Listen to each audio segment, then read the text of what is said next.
Good morning student. आज के इस लेक्चर में हम लोग बेसिकली टीथ के एनाटॉमिकल स्ट्रक्चर के बारे में डिस्कस करेंगे। ये एनाटॉमिकल स्ट्रक्चर हमारे टीथ के पार्ट्स वगैरह सब कुछ डिस्कस करेगा। कल हम लोगों ने टीथ के जनरल कैरेक्टरिस्टिक फीचर्स, टीथ के टाइप सब कुछ हम लोगों ने देख लिया था। आज टीथ की ओरिजिन और टीथ के स्ट्रक्चर को डिस्कस करेंगे। उससे पहले कल के लेक्चर में मैंने आपसे एक क्वेश्चन पूछा था कि रूगे का क्या हेल्प होता है। दो स्टूडेंट ने कमेंट किया था और कमेंट लगभग उनकी बहुत सही थी। मैं नाम लेना चाहूंगा, दैट इज फर्स्ट अमन अयान और दूसरा दैट इज नेहा। ये दोनों ने सही कहा कि रूगे हमारे फूड को निगलने में मदद करता है। जबकि बेटा एक और बात है, रूगे जो होता है ये फूड को पकड़ने में मदद करता है। आप कभी एप्पल खाते वक्त देखना, एप्पल आपके माउथ में जब आप बाइट करोगे तब ये रूगे उस एप्पल को होल्ड करेगा। इवन जब आप कोई चॉकलेट्स वगैरह खाते हो, शुगर वाला चॉकलेट्स वगैरह जैसे ही आप खाते हो तो देखना रूगे पे आपका थिन स्किन जो होगा वो डैमेज होता हुआ दिखेगा अगर ज्यादा शुगर वाला चॉकलेट खाते हो। नाउ अब हम लोग जो स्टार्ट करते हैं वो टीथ के एनाटॉमिकल स्ट्रक्चर्स पे स्टार्ट करते हैं। अब जरा देखेंगे, पहले तो टीथ के पार्ट तीन होते हैं, क्राउन, नेक, रूट। ये पोजीशन के बेसिस पे डिस्ट्रीब्यूट किए जाते हैं। नेक एक्चुअल में उस रीजन को कहते हैं जहां पर टीथ का इनामेल और गम्स जिसका साइंटिफिक नेम जिंजीवा है वहां पे मिलता है, उस चीज को नेक कहते हैं।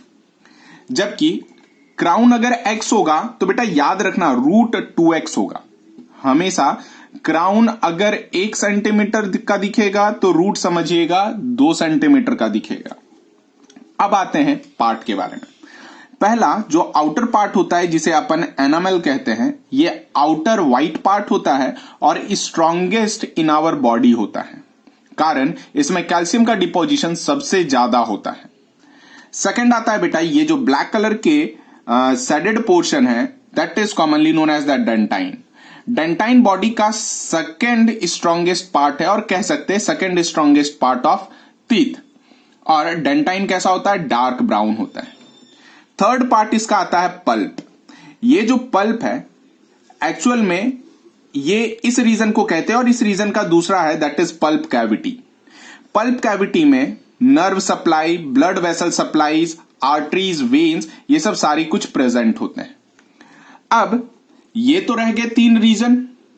जबकि अब आउटसाइड द टीथ जो गम्स और टीथ को जोड़ता है एक सीमेंट आप जानते होंगे जिससे ईट वगैरह को जोड़ा जाता है, उसी टाइप में सीमेंट गम्स और टीथ को जोड़ने में मदद करता है।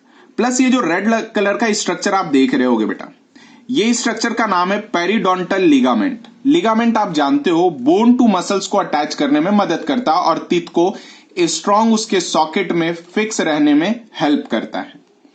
अब ये टर्म है दैट इज गम्स, जिसे साइंटिफिक में क्या कहते हैं? जिंजीवा कहते हैं। अब जरा देखेंगे ये जो रीजन है बेटा, इस चीज का नाम है रूट कैनाल। आप जानते हो रूट कैनाल की सर्जरी बहुत सारे स्टूडेंट की हुई होगी।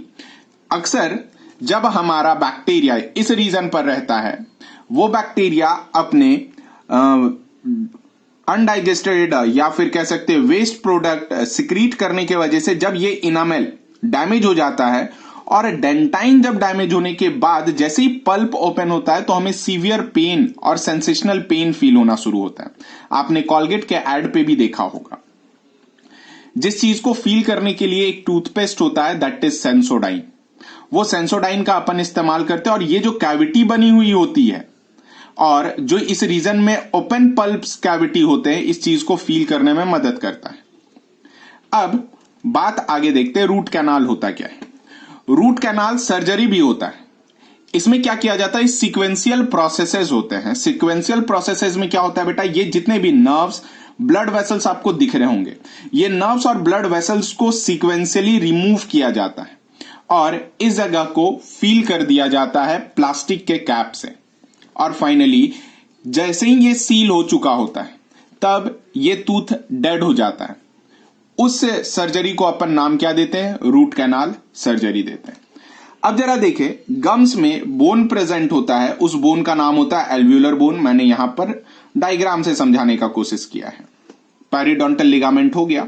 जबकि रूट के टिप पर आओगे तो इस चीज का नाम होता है एपिकल फोरामेन। और इस जगह पे देख लेना ब्लड वेसल्स, और ये जो ब्लू वाली है इस चीज का नाम अपन क्या कह सकते हैं, नर्व कहते हैं। एक चीज याद रखिएगा बेटा, ये जो दिख रहा है इस चीज को सॉकेट कहते हैं। क्या कहते हैं इसे, सॉकेट कहते हैं। सॉकेट के साथ साथ इसका जो दूसरा नाम है बेटा एल्वियोली है। नेक्स्ट, अब अपन टीथ की ओरिजिन के बारे में डिस्कस करेंगे। बहुत लोग ये सोच रहे होंगे कि ओरिजिन तो यार पहले पढ़ाया जाता, मैं लास्ट में पढ़ा रहा हूं। मैं लास्ट में बेटा आपको इस वजह से ओरिजिन पढ़ा रहा हूं क्योंकि टीथ के मैक्सिमम पार्ट के बारे में आपका फर्स्ट टाइम स्टडी था। दैट्स वाई मैं ओरिजिन लास्ट में पढ़ा रहा हूं। ओरिजिन एक्टोमीजोडर्मल होता है। एक्टोडर्मल हमारा एनामेल होता है, जबकि मीजोडर्मल हमारा पल्प और डेंटाइन होता है। इनामेल सिक्रीट होता है एक लेयर से, जिस लेयर का नाम एमिलोब्लास्ट लेयर होता है, जो कि एक्टोडर्मल इन ओरिजिन होता है। डेंटाइन जो होता है बेटा फॉर्म करता है measure of the tooth part, जो सिक्रीट होता है ओडोंटोब्लास्ट लेयर से, जो कि मीजोडर्मल इन ओरिजिन है। और ये ओरिजिन आपके लिए मोस्ट इंपॉर्टेंट रहेगा, इससे क्वेश्चन पूछे जाने के चांसेस बहुत ही ज्यादा है। कुछ जनरल फैक्ट्स हैं। पल्प कैविटी यूजुअली क्लोज हो जाता है जब डेवलपमेंट हो चुका होता है टीथ का, जैसे ह्यूमन के केस में। आपने देखा होगा कि जब अपन एडल्ट हो जाते तो उसके बाद हमारा टीथ जो होता है वो ज्यादा ग्रो नहीं करता है। जैसे रैबिट और रैट में आपने देखा होगा, इनके जो इंसीजर होते हैं बेटा कंटिन्यूअस ग्रो होते रहते हैं। कारण क्या रहता है, इनका पल्प कैविटी ओपन रहता है। यही कारण है कि इनका जो फ्रंट टूथ है वो कंटिन्यूअस लंबा होता जाता है, लंबा होता जाता है। सेम केस एलिफेंट में भी देखते हैं। एलिफेंट में जिसे अपन टस्क कहते हैं, टस्क एक्चुअल में क्या होता है बेटा, मॉडिफाइड इंसीजर्स होते हैं। इसका ओपन रूट होता है और keep growing through out the life. Next आता है डेंटल फॉर्मूला। डेंटल फॉर्मूला क्या रिप्रेजेंट करता है, डेंटल फॉर्मूला रिप्रेजेंट करता है teeth of half of upper jaw and half of lower jaw, यानी आधा अपर जॉ का और आधा लोअर जॉ का जो फॉर्मूला होता है उसे अपन डेंटल फॉर्मूला कहते हैं। Dental formula of milk teeth, जिसे अपन डेसिडुअस टीथ भी कहते हैं। चाइल्ड में जो डेंटल फॉर्मूला होता है वो 2102 बाई 2102। ऐड करके देखेंगे 2 + 1 + 0 + 2 बाई 2 + 1 + 0 + 2। डिवाइड नहीं कीजिएगा, हमें ऐड करना है। यहां पर हम लोग मैथमेटिकल इक्वेशंस पे नहीं है। 5 × 2 दैट इज 10, 5 × 2 10। क्योंकि ये जो लिया गया है बेटा, ये टीथ का, लेट सपोज ये हमारा टीथ है, तो ये टीथ का हाफ पोर्शन लिया गया है और हाफ पोर्शन इधर साइड होता है। सो इस हाफ पोर्शन के लिए ये जो 2 है ये इंसीजर है, 1 कैनाइन है, ये प्रीमोलर है और ये मोलर है। हमेशा किस फॉर्म में लिखा जाता है, ICPM। Got it. अब जरा देखिए 10/10 20 हो गया। लेकिन जब एज बच्चों का 16 से 17 साल का होता है तब उनका ICPM का इक्वेशन क्या होता है देखेंगे, दैट इज 2122 बाई 2122। सो इनको जब सेम इक्वेशन से प्लस और मल्टीप्लाई बाई 2 करेंगे तो इक्वेशंस क्या आएगा, 14/14, that is overall 28। Adult human पे सेम केस 2123 बाई 2123। फिर से बता दे रहा हूं, इसका जो है अरेंजमेंट मैं साइड में कहीं पे लिख दे रहा हूं ताकि आपको समझने में आसानी होगा। ये होता है पहला incisor, canine, premolar, then molar, by incisor, canine, premolar और मोलर। ये केस से अपन टूथ का डेंटल फॉर्मूला लिखते हैं। अब जरा देख लेना, एडल्ट ह्यूमन का भी सेम 2123 बाई 2123, 16/16, टोटल क्या हो गया, 32 हो गया। एक बात और याद रखना बेटा, बहुत सारे बुक में जैसे अगर चाइल्ड का फॉर्मूला 2120 दिया हुआ है तो वो फॉर्मूला रॉन्ग होगा। कारण यही एक ऐसा सेट ऑफ टीथ होता है, दैट इज द प्रीमोलर, जो चाइल्ड में एब्सेंट होता है। ध्यान रखिएगा यहां पर। नेक्स्ट, अब एक टर्म आता है विजडम टूथ।